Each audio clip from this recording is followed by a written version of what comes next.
Nigerians encourage corruption, cites June 1st of the Punch newspaper. And Nigerian Governors Forum calls for Okonjo Iweala's resignation. Page 2 of the Punch newspaper. The Dailies, every day on Core TV News.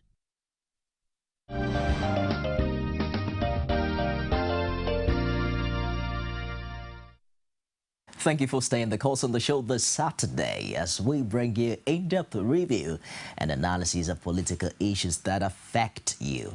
Now, if you're just joining us earlier, we discussed the discovery or perhaps a revelation made by former President Obasanjo that he has the intention to negotiate with certain members or certain people who knows the Boko Haram sect and all of that.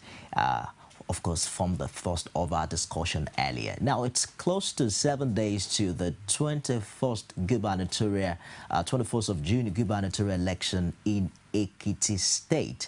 And we have about 18 contenders who want to become the next governor of that state. Now, just recently, the news that made headlines yesterday was that a truckload of imported fake ballot boxes was intercepted by soldiers at Itawure, and that's in Efon local government area, or Efon of Ekiti State. I still have my very versatile resource persons with me in the studio. OLUFEMI AKINSOLA is a lecturer at Yabatech, and he's an outstanding public affairs analyst. Thank you very much, Femi, for staying the course. As well as TUNDE, KOLAWOLE, a legal practitioner and a social commentator. Thank you very much, TUNDE, for staying the course. Now, let's look at the content of this truck. Materials found in the vehicle include ballot papers, rubber stamps, ink, pads, reflective jackets bearing the Independent National Electoral Commission, among others. But the amazing part here is that the rubber stamps and ink pads bore 2014, but some of the ballot papers bore 2007 election and 2009 rerun governorship election marks. INEC insists that these are waste products that have been given to a particular bidder. You know, what would encourage the fact of not of recycling waste products in the form of papers and all of that. But at this particular point in time, what comes to your mind readily when you hear this report? Thank you very much. It shows there are problems with INEC operational procedure. When you have security documents, there are proper way of discharging them. It's just like CBN when they want to classify some nairas or some currency as old. They don't bid them for public acquisition. They destroy them. And if you have a security document like this, bidding them a week to the election shows a lot that needs to be seriously examined and unraveled, because I would have expected that even if they have to bid it to public, it will have been done long ago, not just a week to the election in Ekiti State. However, the proper thing will have been for them to destroy all these things, being security document and all the environment in which Nigeria elections are operated. So for the materials that are inside, the Electoral Commissioner came out to say they are waste products. I want him to explain if 2014 is waste, because we are just how many months into 2014? How many months into 2014? We're just in the month of June, halfway into 2014. And the seal or the rubber stamp that is seen is a symbol of authority, of operation of the INEC. So if that gets into a wrong hand, we can imagine what they can do with it. We've had serious issues of pre-stamp and printed electoral ballot paper being imported on the day of election, and this could be another way of encouraging that kind of malpractices. That comes to my mind when I add that news. Now, look at this. The State Resident Electoral Commission, Alhaji Alilu Pai, confirmed that there were waste INEC materials that had been sold out to auctioneer. Now, they further explained that the materials had been approved for evacuation by the Commission since last April to enable the Commission prepare for the coming election. But one would ask, INEC auctioning waste material, how open should that process be? Also consider the fact that that particular truck, he said that they did not inform security agencies as regards that particular truck. Shouldn't INEC know how sensitive those materials were, even if they were categorized as waste? Absolutely. It can be better said than they has put it. There's no doubt about it that INEC materials are very, very sensitive documents. And if you're going to dispose of it, then you must take certain precautionary measures to ensure that they don't get into the wrong hands. But like you have said, a rubber stamp is not a thing that you disposed of. They are continuously used until they either get worn out and then you call the rubber stamp maker to come and make a new one, or you have a way of discarding those things in a very quiet manner so that it doesn't get to the wrong hand. Well, like he said, if you have old currencies that you want to destroy, the CBN would ordinarily take very serious precautionary measures to make sure that those things are incinerated very quietly without getting to the wrong hands. And let me say this, do you know it's also possible to even use those materials, classify or discuss as 2007, 2013 election materials in the coming election? Because when you are giving such ballot papers and all that, most times the ordinary person will not start scrutinizing whether they are dated 2007 or 2013. You are giving the paper, you just put your thumb on it, and then you drop into the ballot box. And at the end of the day, when it is counted, you and I will never get to see it again, except there are controversies, and then the election petition tribunal say, look, revisit those materials and what have you.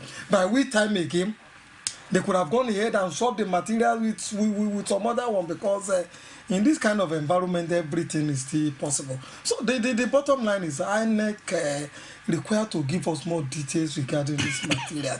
And even if it is true that these are waste material which they want to dispose of and all that, they have not done a tidy job regarding the procedure they have tried to dispose of these materials. Well, there's been reactions and counter reactions from the leading parties in that state. APC is saying, of course, it has to be PDP. And PDP is saying, no, that is the ruling party in that state who intends to rig. But then the call now is for an open investigation. But given the precedents of the violence in that state, recently we heard about someone who was killed during the ABC rally to sweep. What do you make of such investigation at this time? Well, it depends on the type of investigation that is set up to look into the matter. If it is an executive panel or administrative judiciary panel of investigation. However, it is an expected thing from both political parties to exploit the situation to advantage. I read where Fayose was saying, it was APC. Otherwise, why would two commissioners quickly go to Itaore to seek release of the materials and the persons involved? But the question is,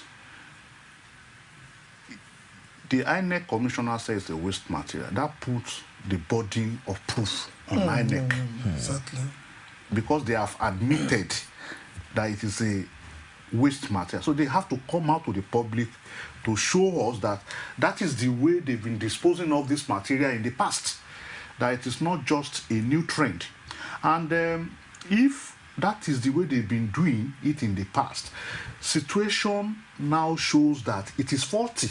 They have to devise a new way of disposing of election material. I want to ask, have they changed their ballot boxes from what we normally used, that they consider the old ballot boxes waste? Because those ones that I'm seeing there still appear functional and usable.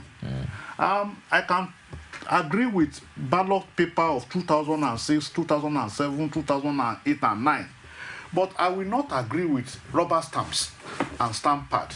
The commissioner has a lot of explanation to make. And if you are disposing of these materials, the question that we should understand is this. If you read the news very well, a truck has already loaded and left. This is the second truck that is being loaded. And this second truck will not leave in the wee hours of the night. It has to go in the morning. And that was why it was caught. What of the one that has previously loaded? Where did it go? Who bought those things? That is the reasons why they have to investigate. Because if we are talking of the one that has been arrested, thank God those ones have been arrested. What of those that have not been arrested? Because the driver said he was on illegal errand. He came to deliver beauty products in Akure. He was contacted to come and help them convey this back to Lagos. Good. But when he got there, he saw a truck already being loaded. And when that, he has to wait till that one was fully loaded and go away. Now, that truck that was loaded, what was it loaded with? And where did it go?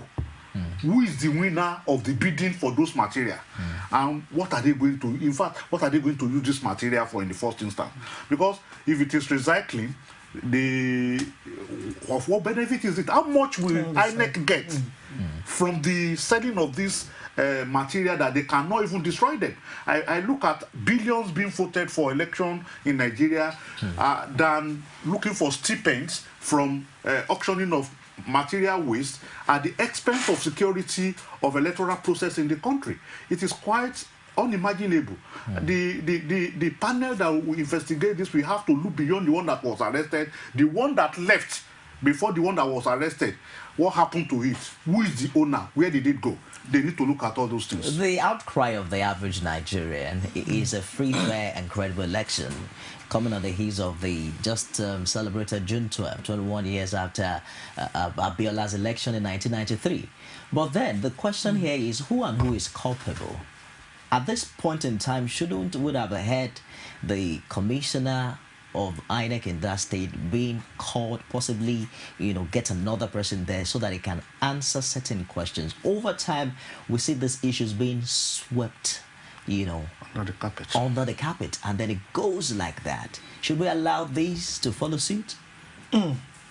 Ordinarily, it shouldn't follow suit. Just like the question you asked him, whether an investigation is likely to yield any result. And I say, look, we are just wasting our time. Whatever investigation or panel you set up to look at these issues is never likely to come out with any good result or anything positive that is going to be useful either to the election processes or even to the Nigerian people. And the reason is this. Too many times when you look at all this malpractice that take place when elections are going to be conducted, you find out they are coming from authorities who ordinarily are supposed to safeguard the sanctity of these elections. So if the authorities that are supposed to safeguard the sanctity of the election is the one that is culpable in manipulating the elections, what results are you going to get? Now the INEC chairman, rep in Ekiti State, who ordinarily shooting the speaker, is already putting up an alibi or a defense for that material that was apprehended. He doesn't lie in his mouth to begin to tell us the kind of story that he's been telling us. He would have allowed the right authorities, maybe the police and other, to look at these things and then come out with a neutral position that is likely to be more informative and then appealing to the average Nigerian persons on the street. As regards culpability, again, I think we are all to blame. Blame in the sense that I have always said, if a society is going to develop, it takes about 2-3 things. You will need a leadership that has vision, and then a followership that is highly vigilant, and then you also require massive education of the citizens and all that. If the people authority, which is natural, taking cognizance of the parasite that they get when they occupy political positions and authorities all over the places and all that, they want to perpetuate themselves in there. But if the leadership, if the followership is vigilant and say, look, we're not going to take any of this nonsense, as it is done in some other places. We have seen it done in the Arab Springs, all over the Arab this thing, in which the people said enough is enough. Not too long ago, the biggest democracy in the world, India, we had a city, the Gandhi dynasty have dominated India politics and all that. But the people of India said, look, we are tired of this, and then they have gone to the ballot board and exercised their franchise to change the leadership in that country. So that is an area in which we are lacking as a people. Now, the third aspect is education. You see, education is at the bottom of all these things. If the citizens are not educated as regards their rights, their duties and obligations to the Nigerian state and to the average Nigerian person that they live with in every community, then the society is not going to change for the better. Look at what happened at the national conference just about 2 or 3 days ago when the issue of June 12 came into debate. You can't imagine that in this century, some people will still not recognize the enormous sacrifice that somebody like Abela made for us to have democracy in this. They still politicize this. Because even the people at the national conference who are supposed to provide solution to Nigerian problem are not seeing themselves as statesmen. They are already partisan. So what kind of results are you likely to get from that kind of so-called August gathering? You're supposed to find solutions to Nigerian problem. So these are the challenges that we as a people are facing. And until we're able to break all these shackles, these 3 shackles that I call the 3 shackles of having the right place, leadership that has the vision as regards where the direction in which society should be going, and a followership that will say no when things are not being properly done, and a massive education of the citizens across the board. You say you are about Boko Haram. My colleague here has said, look, if you look at the Boko Haram challenge at the end of the day, 50% of it is probably born out of ignorance and illiteracy and poverty that is prevalent in that part of the country. Why would an average person who has a useful life to live, who now say is going to harm and lace him where we inside with a suicide bed and go and kill himself? For what purpose? So, the Ekiti people will have a say in this to say, look, if you load 2, 3, 10 trucks of waste material to rig the next election, we're not going to allow. And they have done that in the past, especially during the old Ondo state, when Adekunle Ajasin was there, and then somebody brought an Omobori and wanted to impose an Omobori by rigging the election. They rose up in their millions, and then they were able to arrest the anarchy that certain people wanted to foster on there at that period of time. It's all right. Let's bring in our viewership into our live studio now. Of course, you know how to reach us on the social media feeds. This is Amarachi Ubong from Kishi. Of what importance are the electoral materials intercepted by the soldiers when we all know that rigging has become systematic? Look at Anambra elections. Ngige claimed his supporters were systematically disenfranchised because their names were removed from the voters' register. Release the waste disposers and stop wasting our time. We are wiser now. Okay, Amarachi there.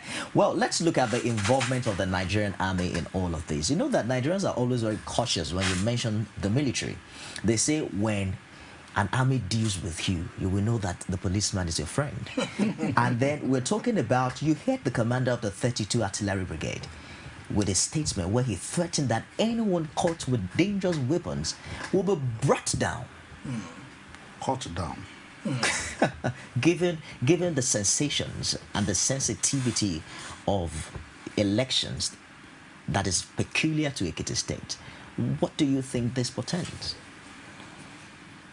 The statement of the Brigadier General Momo must have been born out of the fact of what happened a week ago when President went there to campaign for Fayose, and the APC decided to sweep out their marks of entrance in Kayode Fayemi Stadium. And that led to the death of Segun Akinola, an alleged member of, a supposed member of APC. And there have been pockets of violence in Ekiti State in the recent past, penultimate to the election coming up next Saturday. The presence of military in Ekiti State has been branded by some people in Ekiti State as agent of intimidation. That, more especially the APC, the governor came out to say that their candidates are being intimidated not to come out for election on Saturday because of the presence of the intimidating military men. As for police, yes, they're a little bit manageable. But when you say military, not even minding military when it comes to, it come out publicly to now say that he has given instruction to his men, and they are on ground everywhere. And they have been on ground 10 days before the election, that anybody that they see with weapon is going to be considered an enemy of the state, and they have been instructed to bring that person down. it now depends on definition of weapon now. What he classifies as weapon, because what he classifies as weapon may not be weapon to other people. However, this is a predominantly farming environment. What if somebody is going to the farm and he is going with his implements of farming, cutlasses, hoes, and other things that could equally be termed as weapon? Will you gun such person down without intention of identifying the purpose for which those things were held or were being carried? You need to identify certain things, and you cannot prevent people from doing their work because of election. Even though there will be restriction about movement, it's not everybody that can be restricted to his home. We have to be careful about statements we are passing to the public. Already the governor said it is an agent of intimidation. The military came there to intimidate their voters not to come out on election days, to disenfranchise them. And the military has to be careful.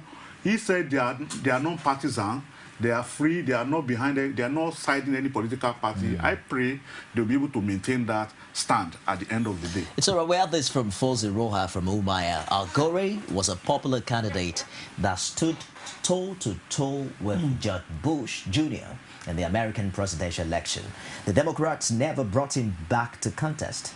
Fayose was disgraced out of office by his own party, couldn't win a senatorial seat, and the PDP queued behind him. A fool at 40 is a fool forever.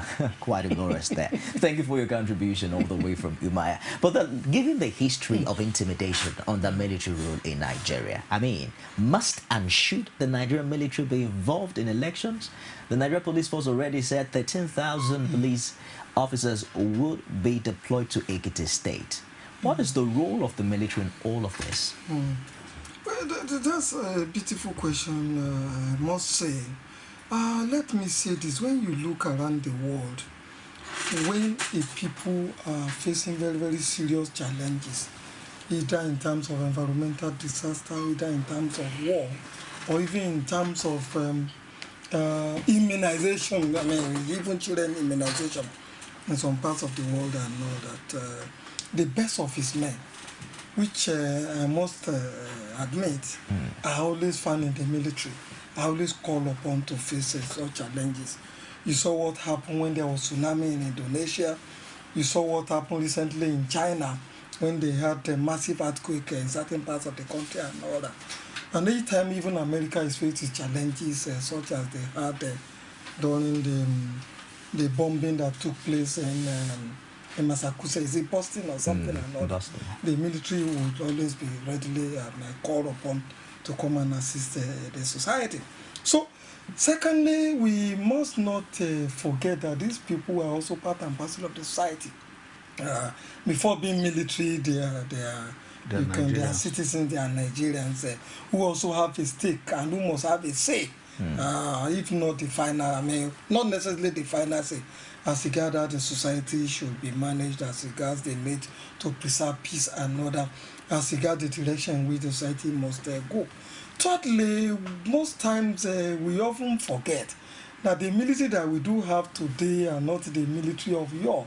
You find in the Nigerian military today PhD holders in medicine, in architecture, in engineering, all sorts of professions that you can readily think about. So there is not the illiterate army that certain people that we had in mind in those days that you see have in the military today. These are people who can reason, who have the capacity and the training and the thorough education to really be able to do what is right when the challenges are there on the ground and when they are called upon to check some of these challenges. So that is one. The other part.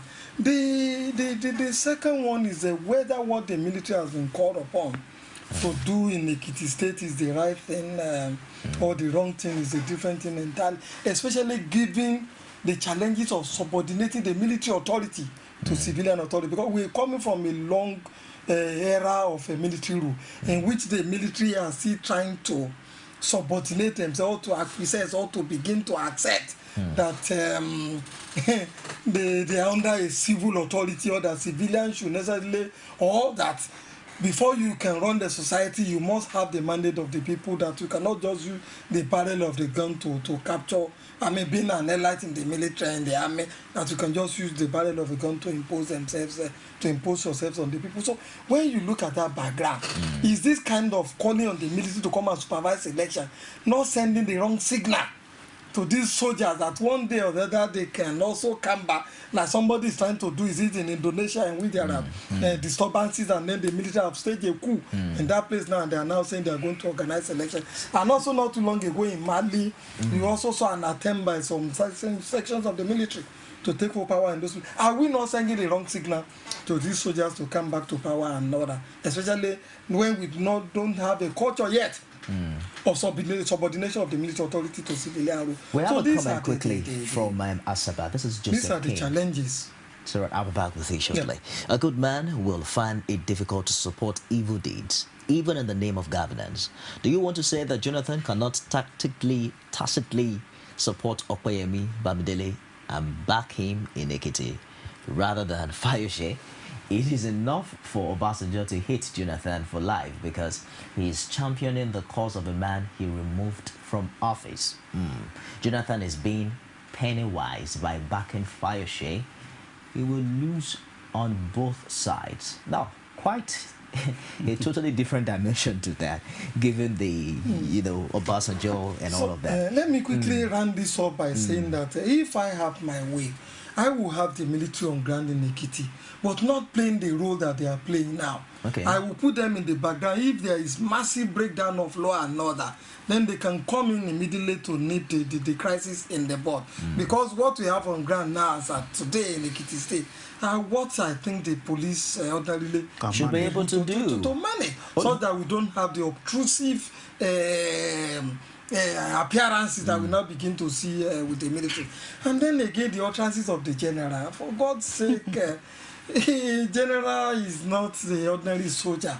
He probably has gone to Sandals or the military school in Britain or in Zaria, which is equivalent of a university that you can find anywhere. And so you expect a more polite way of putting things than the cool manner in which the general has put. Maybe he's under pressure somehow, but like I said, he ought to speak like a general and not like an ordinary recruit in the army. And I want to take us back to what something that happened when the Americans were in Iraq.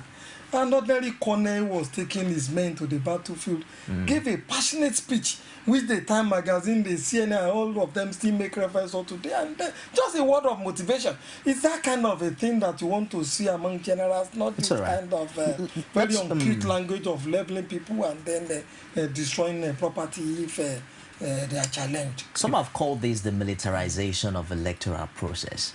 But then we're looking at 13,000 policemen and quite a number of military officers. Men have questioned what happens to the fight against insurgency in northern Nigeria when we put all of this military force in Ekiti. Well, my question here is the partisanship. Before now, there's been a cry out for state police. As we speak now, many will say that the police and the military are tools in the hand of the federal government. The ministers of the police affairs, they are political appointments. How do you think all of this will impact on the Ekiti election? Well, from the way things are, certain inferences could be made. The imbroglio between Kwakwanzo of Kanu and President Jonathan on the issue of the policemen laying siege at the emirs of Kanu's palace boil out of the fact that the governor was not taken into confidence before those policemen were posted, and is the chief security officer of the state. The federal government deployed police under the domain of a governor without consulting him, without his personal request. That is a breach of the process, and that was why Kwakwanzo now said there is a hidden agenda. Now, let's look at the issue. I'm not a politician. I don't intend to be one. But let's look at this issue objectively. I'm going to make this assertion from the point of view of an observation. Earlier this month, the president scheduled a meeting with ASUP. And the president was meant to meet ASUP at Aso Rock over the problem of the strike.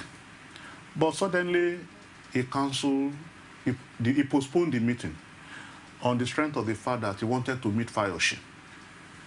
And because of Fayose, he postponed the meeting of ASUP, the NLC president, the Minister of Education, House Committee on Education, Senate House Committee on Education, House of Rep Committee on Education, just for Fayose, which shows where his line of thought is. We are talking of partisanship here. Now, I look at the name of the Brigadier General, Momo. He's from South-South. You expect him to be loyal to the president. He has an instruction. He said they have instruction. And he has passed that instruction to his men. Anybody found with any weapon or any sort of dangerous material should be brought down. So the president has not hidden his interest in Ekiti's election. Their choice of Fayose was born out of the fact that they know Fayose had a pedigree for certain things that they want to use and exploit. And I want to believe that they are not picking the wrong state to experiment, because Ekiti people has a pedigree of checkmating anything like malpractices, and it could be violent. And it could be violent. So I pray that the president uses wisdom to look at this issue objectively and pass a more humane instruction to the military than the one he had already passed. Talking about violence, a few weeks ago, there was a jungle justice incident in Ikere Ekiti, where a suspected kidnapper was burnt to death. And the explanation from the Ekiti people in that area was that there's no room for jungle justice. I mean, there's no room for kidnapping. You kidnap and you roast. Well, then let's look at the statements that have been made by stakeholders in Ekiti. We've heard stuff like rig and roast. We've heard leaders say our people will defend themselves. During that incident of jungle justice, the police boss in Ekiti said we have no choice but to shoot at sight anyone who is caught in the act of jungle justice. Put all of this together, all of the issues and incidents that have happened prior to this time. What do you think is the way forward as we begin to round up to avoid and curtail violence in this forthcoming election? Yeah, I will take a look at it globally before I go to specifics. I will want to say, and that is a common knowledge, that public office in Nigeria, when you compare to what happens all over the world, is the most lucrative that you can ever find. You find a senator in Nigeria earning more money than the president of the United States of America. So if the stake is that high, if it is that lucrative, you will always expect that people will do just anything to get into political power, to go into some of this stuff. So we need to really make these things less lucrative. We should be emphasizing service. We should demonetize politics so that the average teacher like Kajasin was could aspire to be governor, such like a poor journalist like Jack Kande could become a governor. So when you demonetize politics, when you make it less lucrative, when you emphasize service as against winner takes all that we now get now, I am sure this intense activity, this do or die affair to really capture political power, not win the election, to capture political power by all means, will be reduced. The other option as of today is like my colleague has just said, for the president to be less partisan in his approach to this. Rather than just calling Fayose and holding meetings with him, one would expect him to call all the people, or maybe all the governorship aspirants, some of the major stakeholders, to a meeting in Nasuro to diffuse the tension and say, look, if Ekiti boils, Nigeria is boiling. We will want to see peace in this election. We want a free and fair election, because it's when you have the Nigerian state that somebody can be governor, somebody can be senator, and somebody can be president. Barrister, I'm sorry, I have to hold you there because of time. We'll just take one or two comments as we round up. This from Victor A, all the way from Jalingo. The key issue here is that the materials are moving out of Ekiti rather than into Ekiti. Okay, the logical thing is that the materials will move into Ekiti if they are meant for dubious purposes. I think this is just a publicity stunt by the military, punishing innocent, hard-working Nigerians while the real criminals continue unabated. Do we have another one there as we round up now? That's from Victor Hay. Thank you so very much for your contribution all the way from Jalingo. Now, this is Kola. Did I get that? Kola Adeyemo from Ilawe Ekiti. Okay, we have someone from Ekiti. Fayemi has done what he can. I believe he would do better if given the chance. PDP could have done much better with a fresh candidate, but they are looking at Fayoshe's popularity, and that shows they are a party that lacks value and moral fiber. Let me state categorically that Jonathan will do anything to win Ekiti, and the Ekiti people will do anything to resist imposition.